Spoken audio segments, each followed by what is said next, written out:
Welcome to Bird Media. నేను మీ పవన్ కృష్ణమూర్తి.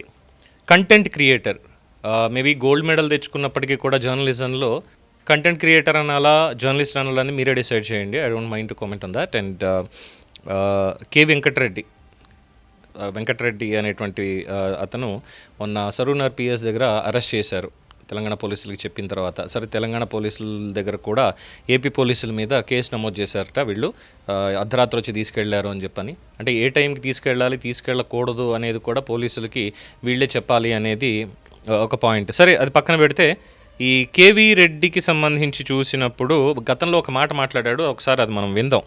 దాన్ని కొట్టాలని నేను అటువైపు పోయినా. ఎందుకంటే వాళ్ళకు పార్టీ ఉంటుంది, పార్టీకి అనుసంధానంగా ఒక కార్పొరేట్ సిస్టమ్ ఉంటుంది, దాన్ని లేపడానికి ఒక ఎల్లో మీడియా సెటప్ ఉంటుంది, వీటన్నిటిని కాపాడడానికి ఇంకొక దిక్కుమాలిన డిజిటల్ మీడియా ఇంకొకటి ఉంటుంది. ఒకదాని తర్వాత వాళ్ళు ఎంత దుర్మార్గంగానైనా ఎంత దారుణంగానైనా మహిళలను కించపరుస్తారు, ఇంట్లో ఆడలను లాక్కొచ్చి అబ్యూజ్ చేస్తారు, ఎంత దూరంగానైనా పోతారు వాళ్ళ రాజకీయం కోసం.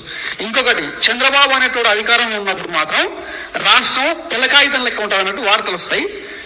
ఆయన కాకుండా ఇంకా ఏ ముఖ్యమంత్రులు ఉన్నా, ఇది ఇప్పుడు కాదు, గత 40 ఏళ్ళుగా తెలుగు రాష్ట్రాలు చూస్తున్నా, రాజకీయాలు చూస్తున్నా, ప్రతి ఒక్కరికి తెలుసు. దాన్ని క్రాక్ చేయాలని నేను అక్కడ చూస్ చేసుకున్నాను. చెప్పాను కదా, ఛాలెంజెస్ అంటే ఇష్టం కాబట్టి అక్కడికి వెళ్ళాను. ఒక్క ఈవీఎం మాల్ ప్రాక్టీస్ చేసే కాదు, మెడికల్ కాలేజీల ప్రైవేటీకరణ ఈయన ఎట్లాగూ కట్టాడు, కఠిన కాలేజీలన్నా ఎందుకు అట్లా ప్రైవేట్కి అప్పచెప్తావు, మొత్తం నీ కులపోలకు నీ సామాజిక వర్గానికి ఎందుకు అప్పచెప్తావు. దాని తర్వాత శ్రీవారి లడ్డు అంశం అంటే ఒకటి కాదు, వాస్తవానికంటే ఈరోజు మీరు ఈ ఎఫ్ఐఆర్ చూస్తే ఒక వీడియోకి సంబంధించిన ఇష్యూ మాత్రమే కనిపిస్తుంది, కానీ అది కాదు. ఈ 2 ఏళ్ల కాలంలో ఆంధ్రాలో జరుగుతున్న కూటమి దుర్మార్గాల గురించి ప్రతి సందర్భంలో స్టోరీలు చేస్తూనే వచ్చిన. 8 నెలల నుంచి నేను వాళ్ళకు టార్గెట్గా మారిన. నా గొంతు మూసేయడానికి, నా గొంతు నొక్కడానికి చాలా రకాలుగా ట్రై చేశారు.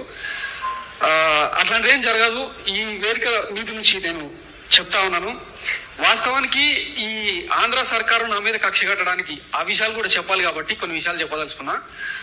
2024 జూన్ 4న ఈ కూటమి సర్కారు ఎప్పుడైతే అధికారంలోకి వచ్చిందో ఆ రోజు నుంచి నేను ఆ కూటమి సర్కారు మీద నెగిటివ్ కథనాలు వేయడం స్టార్ట్ చేసిన. ఎందుకంటే ఇది ఒక దుర్మార్గమైన కూటమి. సో ఇది అతను గతంలో మాట్లాడినటువంటి మాట. ఇక ఈ కేవీఆర్ని మనం అరెస్ట్ చేశారు కదా, అరెస్ట్ చేసినటువంటి దాని మీద బొబ్బిలి సబ్ జైలుకి తరలించారు. కేవీ రెడ్డికి మొత్తం 14 రోజుల రిమాండ్ విధించారు. అనుచిత వ్యాఖ్యలు చేసిన కేసులో ఆయన అరెస్ట్ చేసి కోర్టులో హాజరుపరిచినప్పుడు న్యాయమూర్తి 14వ తేదీ వరకు కూడా రిమాండ్ అనేది విధించారు. బొబ్బిలి జైలుకి తరలించడం జరిగింది. మంత్రి Lokesh, deputy CM Pawan Kalyan, CM Chandrababu, భారత రాజ్యాంగం వీటన్నిటి మీద కూడా అసభ్యకరమైనటువంటి వ్యాఖ్యలు చేశారు అంటూ రమేష్ అనేటువంటి వ్యక్తి ఏప్రిల్ 10వ తేదీన పోలీసులకి ఫిర్యాదు చేశారు. కేవీఆర్ని బొబ్బిలి పోలీస్ స్టేషన్కి బుధవారం తీసుకురావడం, స్థానిక ప్రభుత్వ ఆసుపత్రుల్లో వైద్య పరీక్షలు నిర్వహించడం, విచారణకు హాజరు కావాలని బాండింగ్ పోలీసులు నోటీసులు జారీ చేసినా పట్టించుకోకపోవడంతో గ్రామీణ సిఐ శ్రీనివాస్తో కూడిన బృందం కేవీఆర్ ఇంటికి వెళ్లి అరెస్ట్ చేసింది. ఇది దీనికి సంబంధించినటువంటి వార్త. అయితే కేవీఆర్ని అరెస్ట్ చేసేసరికి ఇక చాలామంది హాహాకారాలు చేసుకుంటూ వస్తున్నారు. ఒకసారి ఇతని ఛానల్ కేవీఆర్ టీవీ అనేది ఉంది, దాంట్లో ఇతను పెట్టిన థంబ్నెయిల్స్ ఏంటో చదివి వినిపిస్తాను మీకు. ఎస్ఎల్బీసీ విషాదం ఎవరి పాపం, ఇది ఎప్పుడో 1 year బ్యాక్ ఎస్ఎల్బీసీ టన్నెల్ కూలిపోయింది చూసారా, దానికి సంబంధించి ఎవరి పాపం అనేది చెప్పాలి దాని మీద. సరే, అది జనరల్గా ఉన్నటువంటిది. అందులో రాజశేఖర్ రెడ్డి, రేవంత్ రెడ్డి, కేసీఆర్ వీళ్ళని తీసుకొచ్చి పెట్టాడు. తర్వాత నరేంద్ర రేవంత్ చౌదరి ఆర్ నాయుడు, తెలంగాణలో కాంగ్రెస్ ఎన్డీఏ కూటమి. ఇది ఇంకా చాలా డెరిగేటరీ. 1 year బ్యాకే పెట్టాడు. దావోస్ S*X సమ్మిట్, మన నాయకులు పోయింది అందుక. ఇందులో షిల్అవుట్లు అంటాం. బేసిక్గా ఏంటంటే ఒక మనిషి ఫేస్ చూపించకుండా జస్ట్ ఒక మనిషి ఎవరో అనుమానాస్పదంగా ఉన్నారని చెప్పి ఒక బ్లాక్ షేడ్ పెడతాను సార్. దాంట్లో చాలా స్పష్టంగా తెలిసేలాగా రేవంత్ రెడ్డిది, చంద్రబాబు నాయుడుది, చంద్రబాబు నాయుడు మధ్యలో నారా లోకేష్, వీళ్ళది అనిపించేలాగా పెట్టాడు. తర్వాత రేవతి భర్త lucky Bhaskar @3 crores RTC cross road incident. ఇవన్నీ 1 year బ్యాక్. ఆ తర్వాత ఈ ఛానల్ని క్లోజ్ చేసుకున్నట్టున్నాడు. లేటెస్ట్ వీడియోస్ అయితే ఇందులో ఏది లేదు మనకి. ఇంకా కొన్ని థంబ్నెయిల్స్ చాలా ఉన్నాయండి. చాలా వరకు వీడియోస్ డిలీట్ చేసినట్టుగా కూడా ఉన్నాడు. ఇక వేరే ఛానల్స్లో అయితే సాక్షిలో అయితే ఇతని గురించి వేశారు ఏంటంటే కేవీఆర్ అరెస్ట్ వెనుక కుట్ర, లాకప్ డెత్కి స్కెచ్ అని. సాయికృష్ణ ఇన్సిడెంట్ని పట్టుకోనిక ఇష్టం వచ్చినట్టు వేసుకుంటూ వెళ్ళిపోయారు.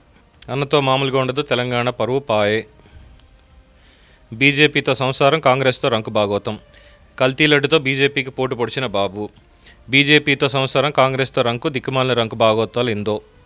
ఎలుకల కథ ఎవరికి ఎరుక చంద్రబాబు. రాహుల్తో చంద్రబాబు హాట్ లైన్. జగన్ సంగతి మాకు వదిలే, ముందు నువ్వు కంట్రోల్లో ఉండు. జగన్ కంట్రోల్ చేయండి అమిత్ షాతో చంద్రబాబు. అంబటి రాంబాబుపై రెడ్ బుక్ కేసులు. ఇది కదా విజన్ అంటే, మన పిల్లలు బీర్లు తాగుతున్నారు. ఇంకా చాలా అంటే చాలా వరకు చాలా డెరిగేటివ్గానే పెట్టుకుంటూ వచ్చాడు. సో ఇలాంటి తప్పుడు మాటలు మాట్లాడితే ఏం చేయాలి? పైగా ఇతను పెట్టుకున్నటువంటిది feel the journalism. KVR TV feel the journalism. ఏం ఫీల్ అవ్వాలి జర్నలిజం?